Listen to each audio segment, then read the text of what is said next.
심리학살 16번째 시간입니다. 자, 오늘은 너무나 많이 들어보셨던 걸 거예요. 행동주의 심리학에 대해서 말씀을 드리겠습니다. 사실 이거는 제가 되게 싫어하는 심리학이라서 강의를 하지 말까? 이런 생각도 했었는데 또 나쁜 것도 알고 넘어가야 되니까 얘기를 좀 해드리겠습니다. 뭐 제가 대학에 들어갔을 때는 저는 이제 기대를 많이 한 게 뭐 에릭 프롬도 좀 배우고 뭐 프로이트도 좀 배우고 이럴 줄 알았는데 그 사람들의 얘기는 들어본 적이 없고 이제 이 행동주의 심리학만 내내 배웠거든요. 놀라운 것은 나중에 알고 보니까 미국에서는 이미 이 행동주의가 너무 많이 비판받아서 퇴조한 다음이었어요. 근데 한국은 20년이 됐거든요. 그러니까 미국에서 이제 끝난 게 유학 온 사람들이 이제 교수가 되는 나이에 다시 유행을 하잖아요.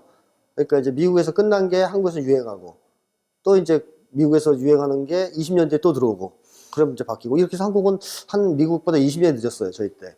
근데 요즘에는 이 인터넷이 발달하고 심리학이 인기 학문이 돼가지고 미국에서 나온 이론이 바로바로 책이 번역돼서 나와요. 그래서 이게 약간은 추세가 바뀌긴 했어도 뭐 여전히 심리학은 행동주의가 한국은 지배하고 있다 해도 과언이 아닙니다.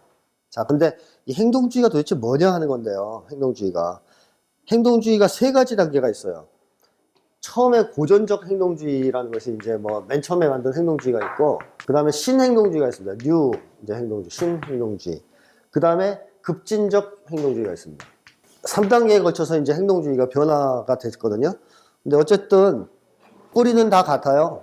행동주의라는 것이 도대체 뭐냐? 처음에 이 행동주의의 시조를 왓슨으로 봅니다. 왓슨이라는 사람이 이제 행동주의의 창시자라고 볼 수 있겠는데, 이 행동주의는 전 시간에도 말씀드렸지만 실증주의와 실용주의의 뿌리를 두고 있어요. 그러니까 실증주의의 입장이 뭐죠? 철학은 필요 없다. 세계관은 분과 개별과학만 있으면 된다. 근데 철학이 필요 없다고 보는 이유는 안 보이고 막 그 추상적인 세계는 어차피 다루어봤자 공리공담 아니냐. 그러니까 측정 가능한 것만 다루자 해서 이제 분과 학문만 인정한 거죠. 실증주의가. 그 전통이 그대로도 행동주의에 들어와서 행동주의자들이 뭐라 그랬냐면 인간 심리는 측정 불가능하다 이거야. 보이지도 않고. 그러니까 보이는 거, 측정 가능한 건 무엇뿐이냐? 행동밖에 없다는 거죠. 행동은 측정할 수 있지 않냐. 눈에 보이고. 그러니까 그 사람의 심리는 얼굴을 들여다봐도 안 보이는데 그 사람이 손 드는 건 보이지 않냐 이거예요. 자, 그러니까 이게 행동이잖아요. 손 드는 거. 이것만 연구하자 이거죠. 행동만. 이게 행동주의 모토입니다. 이 사실 행동만 연구하자라는 것은 동물을 연구하자 하는 얘기랑 같아요. 왜냐하면 인간 심리는 행동 말고도 연구할 수 있는 방법이 있을까요? 없을까요? 있죠. 뭐 굳이 얘기하면 자기 관찰로도 자기 심리를 들여다볼 수 있고 타인의 행동을 유추해서도 할 수 있고 물어볼 수도 있어요. 심지어는. 설문조사도 할 수 있고. 근데 동물은 어때요? 가능해요 그게? 안 돼요. 동물은 자기 내면을 관찰할 수도 없고 물어봐도 대답을 안 해줘요. 너 지금 왜 그렇게 했니? 그래서 동물 경우에는 인간 심리 자체를 연구할 수가 없는데 왓슨이 이 사람이 원래 동물을 연구하는 학자였어요. 동물 비교학 학자였을 거예요.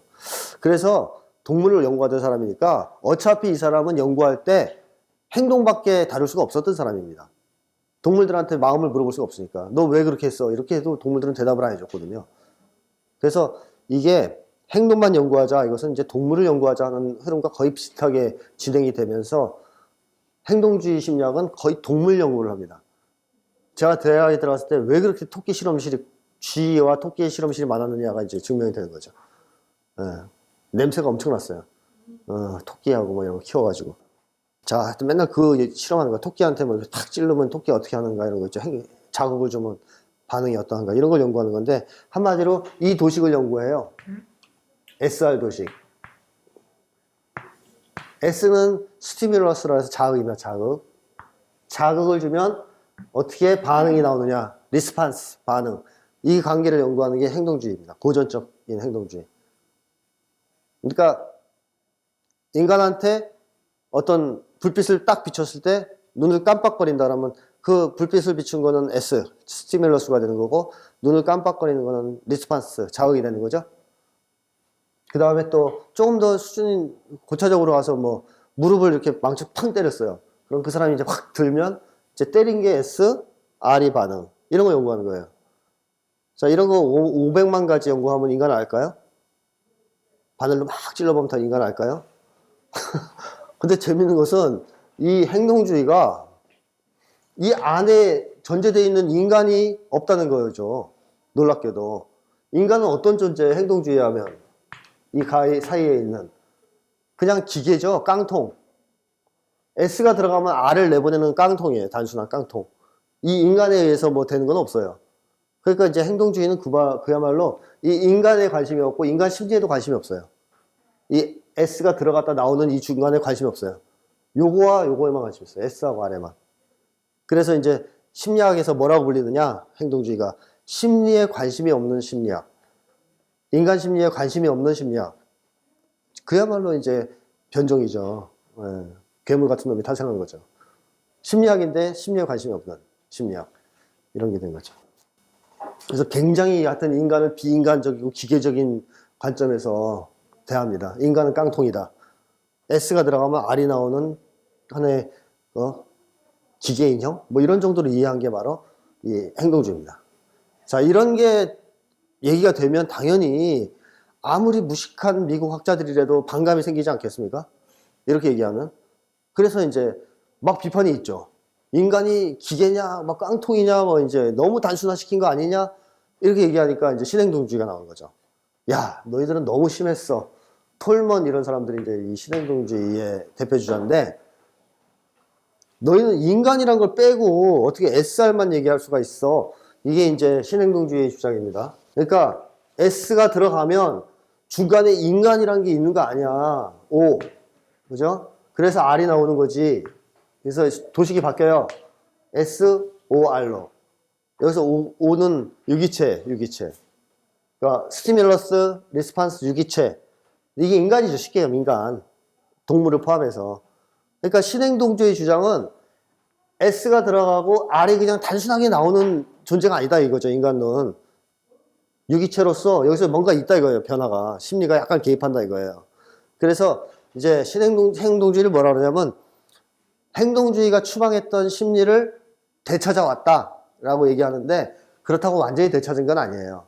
뭐만 되찾은 거냐면 아주 단순하게 우리가 이 S와 R로 추리할 수 있는 단순 심리 정도를 심리로 얘기하는 겁니다. 그죠? 예를 들면 이걸 이해하시면 되겠는데 톨먼이라는 사람이 인지도라는 걸 얘기하거든요. 커그니트 맵이라 그래가지고 제가 발음이 안 좋아서 인지지도입니다. 그래서 무슨 얘기냐면 G를 이렇게 미로에 넣었을 때 이 전형적인 행동주의자들은 SR이니까 G가 일로 가서 이걸 학습하는 게 먹이를 찾는 것이 연합이 되면서 이렇게 따라가는 것이다라고 하는 거예요.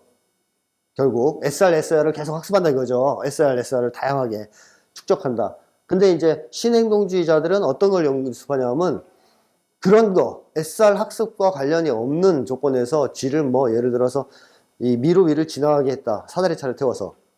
그럼 G는 특별히 그 SR 반응을 획득할 필요가 없지 않습니까? 근데 나중에 G를 거기 집어넣으면 G를 알아요. 그러니까 이제 G가 이걸 지나가면서 인지 지도를 머리에 넣었다 이거예요. 커그니티브 맵이라고. 대략 미로의 지도를 머리에 넣더라 이거죠. 그래서 그걸 발견을 하고선 유기체가 니네가 생각하는 것처럼 그렇게 단순하지 않아. 지도, 특별한 어떤 자극이나 이런 거 없이도 지도를 스스로 머릿속에 집어넣을 수 있는 존재야. 이렇게 얘기를 합니다. 그러니까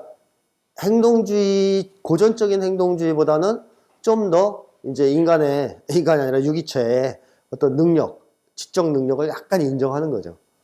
그리고 이제 이게 좀 발전하다 보면 이제 막 복잡해지는데 결국 내용은 똑같아요. 유기체가 들어가는 것이다. 그래서 행동주의의 의식 심리학의 내용을 약간 이제 혼합시켜서 짬뽕을 시켜놨다. 이렇게 볼 수가 있어요.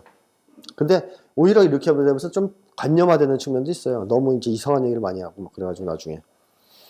자, 근데 이게 이제 신행동주의거든요. 대략 이런 입장이. 그러면 스키너는 뭘까? 스키너는 도대체 이 행동주의자들은 대체로 어떤 걸 연구하느냐? 그 유명한 파블로프의 개실험 아시죠? 종 막 물리다 보면 먹을 거 종 연합시키면 나중에 종 치면 침 질질 흘린다. 거의 그런 행동 연구한 거예요. 종 치면 침 흘리기 이런 정도. 그러니까 너무 단순한 행동이죠. 어떻게 보면 전기 충격을 주면 점프하기 뭐 이런 걸 자꾸 연구하니까 화를 내는 거죠. 행동주의자들에 대해서, 신행동주의자들이. 그런 걸 연구해서 어떻게 인간 심리를 파악할 수 있느냐는 거죠. 너무나 단순한 행동들이니까. 조금 더 수준 높은 행동을 연구해야 되지 않느냐. 좀 더 고차적이고 수준 높은 행동들을 연구하자. 그래서 신행동주의자들은 뭘 연구했느냐? 미로 탈출 같은 거. 수준 높죠? 고차원적이에요. 야, 그 맨날 침 흘리는 거 그런 거 연구하지 말고, 고양이를 미로 집어넣고, 어떻게 탈출하나 이런 걸 좀 연구하자. 좀 고차적인 행동을 연구해야 우리가 인간 이해에 접근하지 않겠니? 이 정도. 미로 탈출. 자, 근데 이것도 어때요? 우리 입장에서는 황당한 거죠. 이런 거 연구해봤자 인간을 알겠습니까? 그러니까 이제 스키너가 또 발끈했어요. 야, 그런 거 맨날 연구해봐야 인간을 어떻게 안다고 그래. 좀 단순한 것만 연구하고 좀 복잡한 거 하자. 좀 복잡한 거. 어떤 거? 원숭이가 나무에 왜 올라가는가? 바나나 따러. 즉 원숭이의 바나나 따기. 이 정도는 연구해야 인간을 알 거 아니냐? 예, 바나나 따기. 얼마나 고차적이에요. 그러니까 너무 단순하니까 좀 고차적인 거로 올라오고 있어요. 그래서 도달한 게 뭐예요? 원숭이의 바나나 따기. 제가 스키너의 주장이 이런 거예요. 야, 봐라. 너희들이 생각이 너무 짧고 무식한 게 자연계에 있는 동물을 한번 봐라. 니네가 생각하는 대로 뭐 바늘에 찔려서 움직이고 이러지 않고 미로 찾기 하는 것도 아니다. 얘네들은. 원숭이를 봐라. 얼마나 적극적으로 바나나를 따냐 올라가서. 그러니까 스키너의 주장은 이거예요. 자연적 조건에서 대부분의 유기체들은 음식물과 같은 보상을 획득하기 위해서 환경에 능동적으로 개입한다 이거예요. 원숭이들이 가만히 앉아있는 줄 아냐? 바나나 떨어질 때까지. 돌아다니면서 막 탐색하고 따고 그런다 이거예요. 그걸 어떻게 설명할 거야? 그러니까 이제 급진적 행동주의로 이걸 설명하겠다 이거죠. 자, 스키너에 의하면 그래서 이거예요. 원숭이가 먹을 걸 원한다 이거예요. 먹고 싶으니까. 그래서 나무를 타요. 그래서 바나나를 땄어요. 그러면 원숭이한테 그 행동은 어떻게 돼요? 보상이 되는 거죠? 그럼 원숭이가 또 나무에 올라갈 가능성은 높아져요. 근데 원숭이가 바나나가 이제 저기 강에 있는 줄 알고 뛰어들었어요. 근데 익사할 뻔했으면 했어요. 그 바나나는커녕. 이건 뭐가 돼요? 처벌이 되죠? 원숭이가 바나나를 따기 위해 물에 들어갈 가능성은 소거되겠죠? 이제 이 행동주의 용어를 피자면. 이런 식으로 동물들은 행동이 결정된다는 거예요. 자연계에서 생활하다가. 우연히 해서 보상을 얻었다? 강화되고. 우연히 그 짓을 했다? 똥 밟았다? 뭐 이러면 이제 소거되고. 그래서 원숭이를 이해할 수 있지 않느냐. 어떻게 저렇게 바나나를 잘 따게 됐을까? 그걸 반복하다가 보상과 처벌에 의해서 행동이 조련됐기 때문에 바나나를 잘 따는 거다. 자, 이제 그래서 이제 행동주의는 이 3단계를 거치면서 인간 이해에 대한 이해 폭이 심화됐다. 처음에는 침 흘리는 걸 이해했고, 인간이. 두 번째 단계에서는 미로 탈출을 이해했고, 세 번째에서는 자연계에서 바나나를 따는 행동을 이해했다는 거죠. 자, 이제 인간 이해의 고차적인 행동의 비밀이 풀렸을까요? 안 풀렸죠. 그러니까 제가 이 좀 장난스럽게 얘기했지만, 핵심은 이거예요. 행동주의자들이 연구했다고 하는 고차적인 행동이라는 것이 동물들의 이 먹이 구하기 행동 이상이 아니라는 거예요. 차라리 돌고래의 이 서로 사교 생활이나 연구했으면 제가 이해가 되게요. 원숭이들이나. 근데 이런 단순한 자연계에서의 보상 처벌에 의한 기제 이런 거 연구해놓고 인간을 이해할 수 있다. 이게 행동주의입니다. 행동주의. 자, 그래서 이 행동주의라는 것은 사실상 말도 안 되는 얘기인데, 말도 안 되는 이론인데, 정말 허접한 이론인데 왜 도대체 이게 환영받았을까 하는 거죠. 지금도 왜 이게 미국 심리학의 주류를 형성하고 있을까? 전통 뿌리가 되고 있을까? 자, 행동주의에 의하면 인간은 어떤 존재입니까? 조종당하는 존재 아니에요? 인간은 조종당하는 존재입니다. 수동적인. 환경에 의해서 지배당하고 조종당하는 존재. S에 의해서 좌우돼요. S가 뭐가 주어지냐에 따라서 R이 달라지니까 인간은 조종당하는 존재입니다. 기본적인 전제입니다, 이게. 인간의 행동 조절을 할 수 있어요. 어떤 행동주의 이론에 의해도. 스키너 같으면 이제 보상과 처벌로 조절하겠죠? 자, 이거는 자본가들한테 어떤 희망을 줄 수 있을까요? 지배자들한테. 우리가 인간들을 조종할 수 있다. 지배할 수 있다. 하는 희망을 줬겠죠.